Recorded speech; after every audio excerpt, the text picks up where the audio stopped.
Well, we got all moved and organized back into position where we can get back to work. Today was hectic because stuff was everywhere.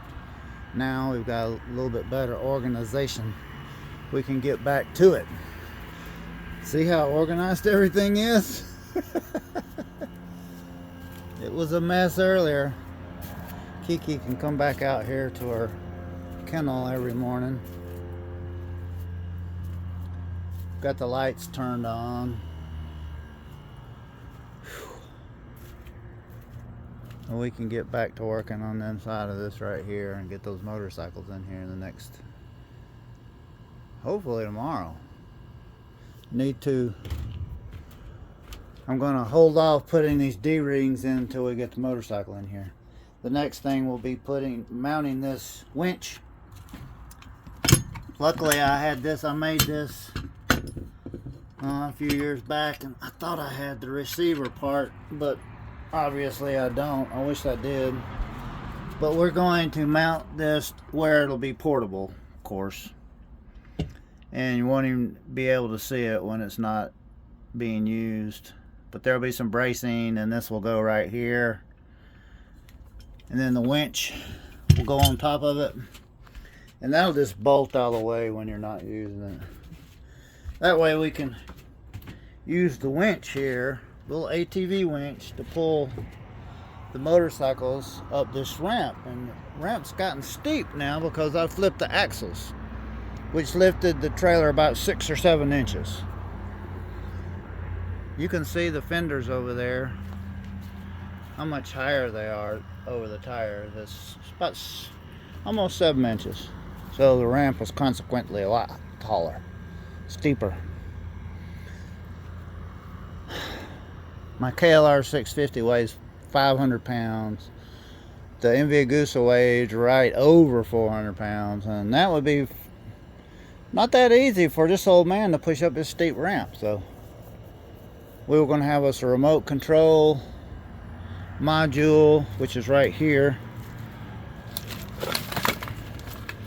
That's the remote control module to the ATV winch, so we can guide the motorcycle up remotely using the winch that way. That'll be nice. Just steer it right up in there, steer it right up in here, no problem.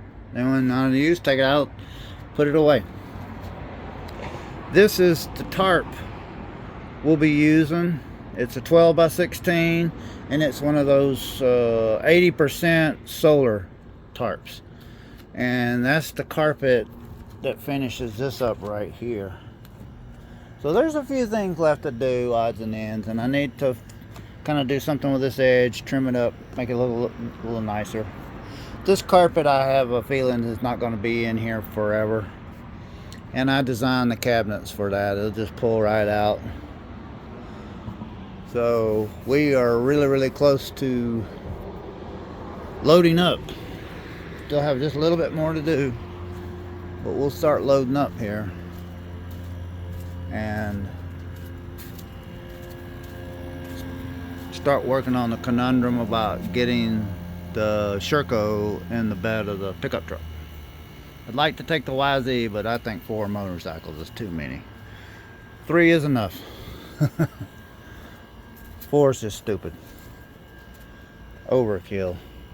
So we'll put this back together and get to it a little later. Gonna have some dinner right now, a rather late dinner.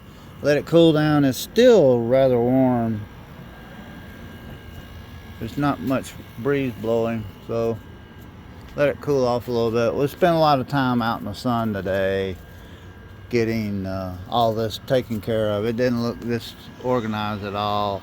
This morning I had to crawl up and there was a tarp there. I had to take it down, had to get my extension ladder out, climb up there, take that off. So that took a little bit of effort. And to bring this easy up over here, that wasn't easy. Then I had to fix those sandbags to the legs so it wouldn't go anywhere. It was really windy this afternoon. And then these totes were everywhere, which way. Now at least we know where which tote has what tools in it, and we can get back to finishing this up. So excited to get these motorcycles in there. I think the system that we've designed with these portable front tire chocks will be just great to pull them in there and lock them in place, and it'll be just so easy. And then the same thing to take them out. We use the winch the same way to back them off the ramp. The only downside is taking these out and storing them wherever you're at, but I guess like on the street bike you could use them as a stand. Oh well.